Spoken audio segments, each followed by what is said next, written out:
Hello there, Eagles fans, and welcome back to our Eagles Therapy Podcast. My name is Basil. And I'm the long-lost father, Baz. Yep. We're recording here on Saturday, December 9th. Just kind of wanted to do a little bit of an episode, just a small one, just to kind of get some of my dad's thoughts, talk a little bit more about some stuff I glossed over yesterday, just get some of the fuel, hear a little bit about his trip, seeing the Eagles bar and everything like that. But go ahead, Dad, take it away. Yeah, we had a little recap, but it was a great trip. I went down to Chicago last Sunday. I didn't want to do it because I didn't want to leave the state. You know, I'm 0-2 when I'm not in the state of Colorado for a football game. Yeah. Last time I was in Arizona, we lost to the Jets. This time I was in Chicago, we lost to the team to be unnamed. Anyway, so I went to Chicago. I landed early. I wanted to get there early enough so I could go to one of the Chicago bars that I Googled. It's called the Reveler. The Reveler.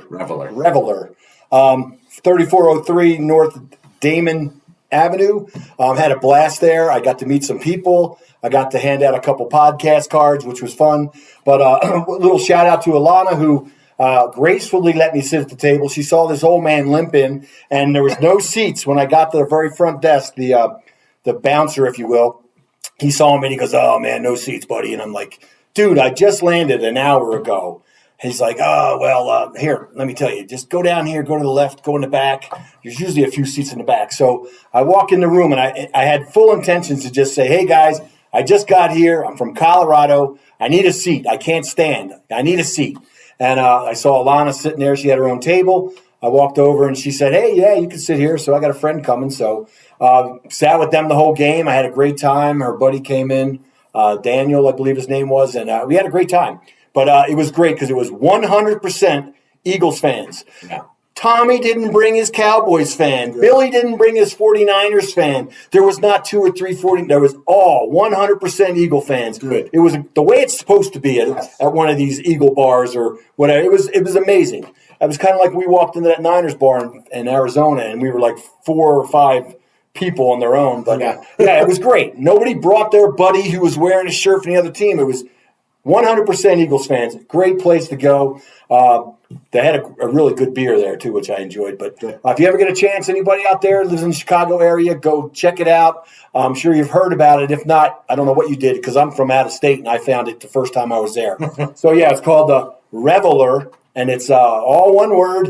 And then they got a great, and it's huge. The place is gigantic. So, anyway, that, and then another shout-out to Preston, the guy I went to school with this week. He wasn't really an Eagles fan, but he was a non-49ers fan. He lives in Northern California, almost Oregon. So, and he's more of a Spotify listener, so he doesn't get to see our pretty faces. But anyway, I handed him one of the cards, and he said he'd check us out. So anyway, Preston, it was nice meeting you. I had a good time. Went to lunch a few times. Good guy, knows a lot about football. Played a little college football in his day. So yeah, it was fun to talk to him and hang out. It's always nice to meet new people. But other than that, that's all I got about my trip. But I did get diverted last night, so I had I'm 16 hours late. Got about 4 hours sleep. I didn't get to my hotel about 12:30. Had to get up at 5 to take another bus back to the airport, and then they pushed us around for about 7 hours. Got to meet a few more Eagles fans, though, handing out a couple more cards. That's good. Had a good time. Actually, getting picked up by Uber. I met a guy. He said he was getting his brother to go watch the Eagles game this weekend. He said, "My brother has an Eagles hat on like you do." Yeah. And I said, "Well, hey, have you been to Frankie's?" He goes, "What's that?" I told him about it, told him where it was, and said, "Hey, come on out and watch the game with us." Yeah, I guess it's a good time to say if you're watching and you're new, we go to Frankie's on Powers and Galley for every single Eagles game. Us and the whole Eagles group here in Colorado Springs. Frankie's on Powers and Galley. Come and join us for every single Eagles game. We'd love to see you there. We'd love to meet you and talk to you. Dad, what do you have your thoughts on the Cowboys coming up on Sunday? Okay, well, I kind of did a preview yesterday. Yes, I watched the episode already, and I kind of saw what you were saying, and and it's going to be a tough game. You know, we have a lot of respect for the Cowboys, so even though we don't like them, we still have respect for them, and that's the difference between you and I and some of these other podcasters. You know, we're not going to tell you, we're not going to blow smoke. You know, We know this is a good team. Boy, it would be nice to win this game. It would be really nice to beat them. We haven't beat them there in 5 years. We haven't beat them on the road in 5 years. We could have swept them there in 17, but They beat us 6-0, I think, in a game that nobody played in, which I really wanted to sweep them that year because it's been a long time. 11. Yeah, 2011 since we swept them. Yeah. And, that's the thing that you get to hold over a team like that. But I know you went over the all-time record and things like that. But I think we do have a good shot. But we need to get to the quarterback. We haven't been getting to the quarterback. We've been pressuring the quarterback, not as much as we were early in the season. We're getting a sack in the first quarter, second play of the game. That's great. The last couple games, but we need more pressure. We need some hits on the quarterback. We need some hits on that quarterback's arm because, as we all know, Dak's playing really out of his mind right now. He's playing great. He's somehow slipped up in the MVP talk, which kind of blows me away, where last year Jalen was amazing on a team that came out of nowhere, and he has one iffy game this past week. It wasn't even really an iffy game, he played fine. But he dropped from 1 to 3, and all of a sudden you got Purdy up there and you got Dak. Well, you guys can write that. It's funny because I do have to say it real quick, and hopefully we get some smack from this because I'd like to get some more comments and everything. But last year the big thing that was about Hurts was, he's playing on a great team. System. He's got 2 great wide receivers. He's got a great tight end. He's got a great offensive line. He's got a good running back. He's got a good defense, yada, yada. Okay, well, what about Dak, who's got probably a top 5 wide receiver? Top 10 defense. Top 10 defense, probably top 5 defense in the league. What about Purdy? He's got a top 3 defense in the league. Yeah. He's got the greatest wide receiver duo. He's got the best running back in that football. Yeah. He's got a top 2 tight end, probably a number 1 tight end even. He might be just as good or better than Kelsey. What happened to that? Because it's just funny how quick it turned. It's just funny how last year I heard, Hurts is just on a good team. He's a system quarterback. What about Brock Purdy and Dak Prescott? Is it just going to be bad guys on bad teams from now on? Yes. Is that the rule? Yes. I don't know. But give it to TJ and just get it over with. But it's just so funny how, 10-2, he's 10-1 up until last week. And he's already like, well, I don't know. You got the Chris Collinsworth going on. I don't know. But, it's funny how quick he dropped. You know what? I don't want the MVP. I don't care about the MVP. I want to win some more games and win the conference. But, yes, if you're asking me what I'm looking for the Eagles' offensive line. I know I say it every week. Run the damn ball. Run the ball. Run the ball. But if we're not going to run the ball, then throw the ball because, we can throw the ball on these guys. We did it last time we played them.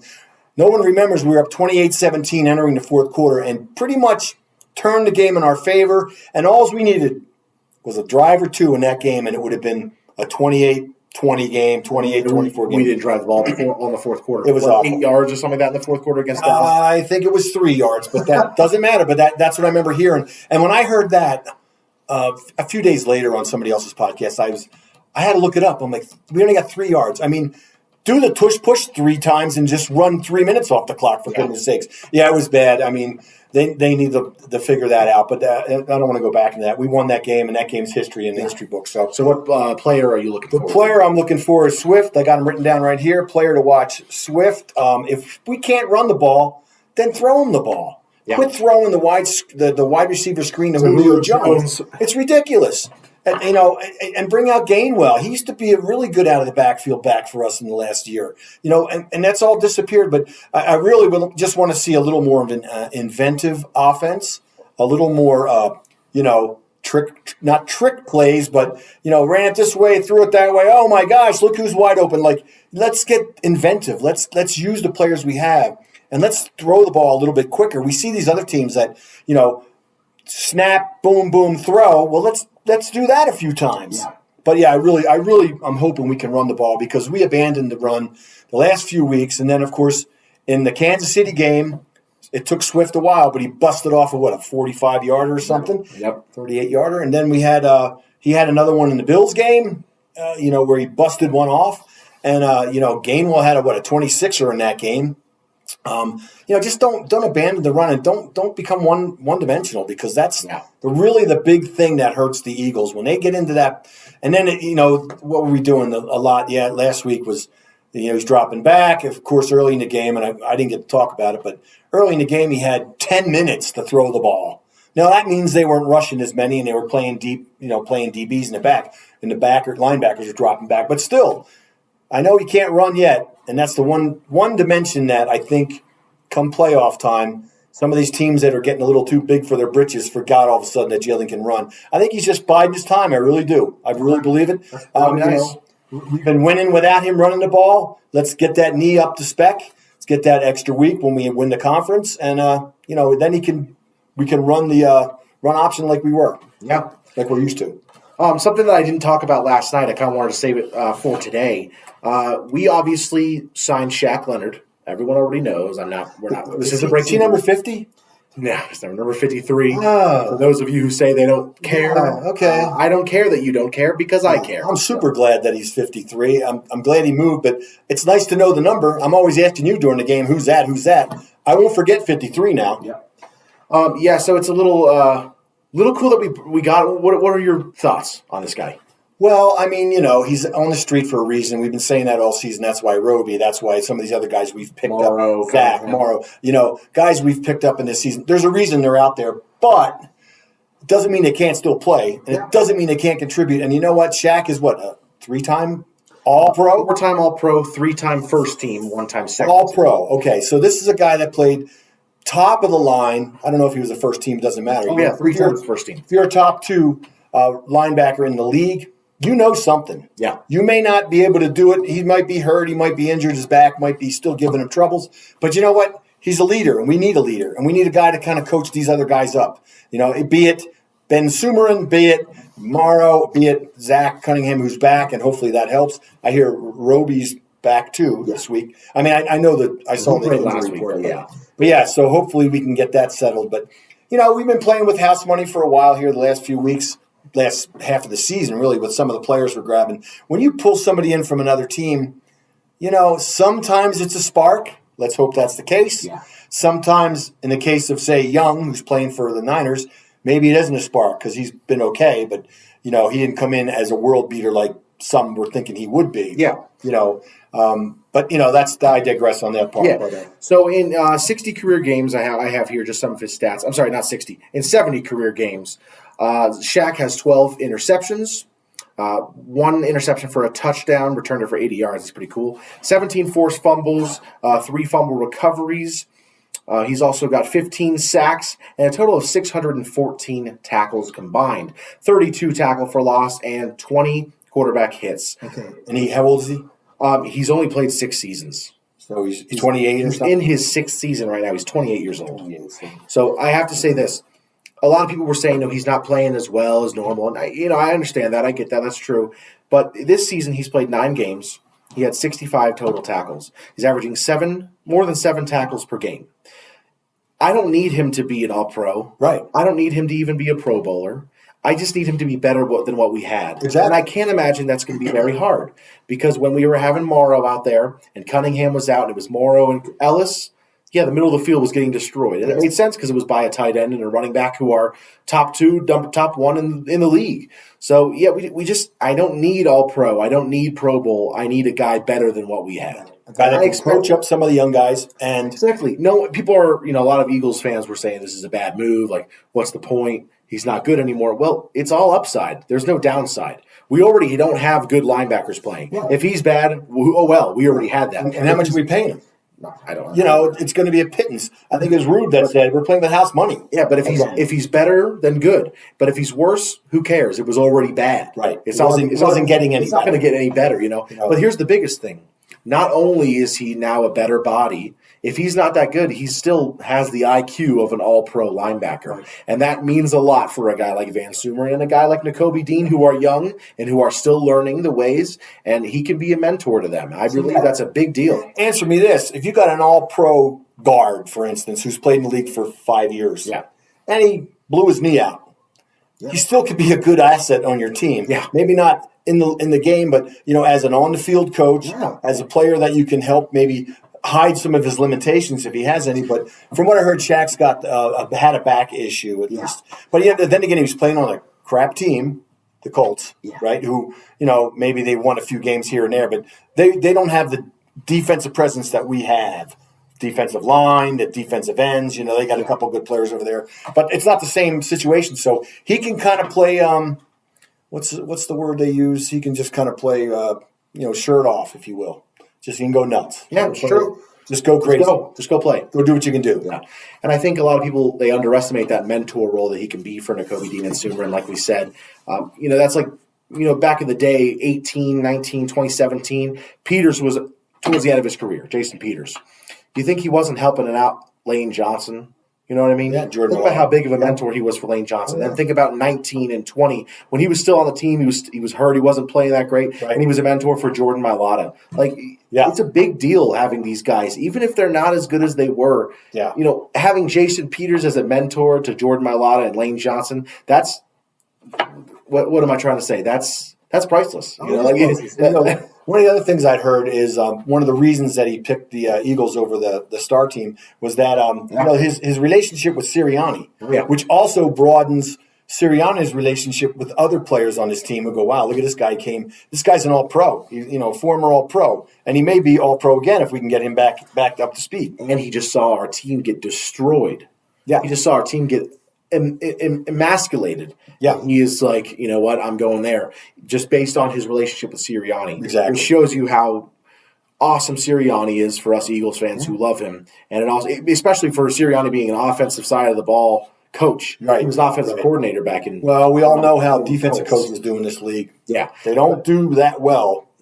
I mean, Sirianni can do well. Sirianni was an offensive coach in the Colts, and he was able to build a relationship with their best defensive player. That's crazy. Yeah. The fact that a defensive player wants to come play here for an offensive coach because of his relationship with him, it just shows you how good he is, and it shows how big of this can be for Shaq Leonard. Yeah, it would have never happened with Buddy Ryan with an offensive player. It's true. It's true. Not a chance. It's true. Not a chance. But, I'm looking for him to do well. Hopefully, he comes out of the box, gets some confidence, maybe helps somebody else. Do something like a pick or a fumble or something like that. He can build off of. But I think he's going to help. And I still think we need to shore it up. But now that Ellis is gone, right? Yeah, he's on the Patriots. Yeah, we still have to have another couple linebackers somewhere out there. Ben Sumeren's one of them, I know. But, Van Sumerman. So hopefully got another one or two that he can help coach up as well. Yeah, I mean the big one's Nakobe. If he can help Nakobe definitely get adapted to the NFL, that's all that will matter for me. But 100%. You got anything else to say? Not really. No, I just wanted to say hi to a few of the folks that I talked to this week and some of the fun friendships I made this past week. And I wanted to shout out the bar there in Chicago, and that was awesome. I did meet some more people at the airport who. They used to go to, what's it called again?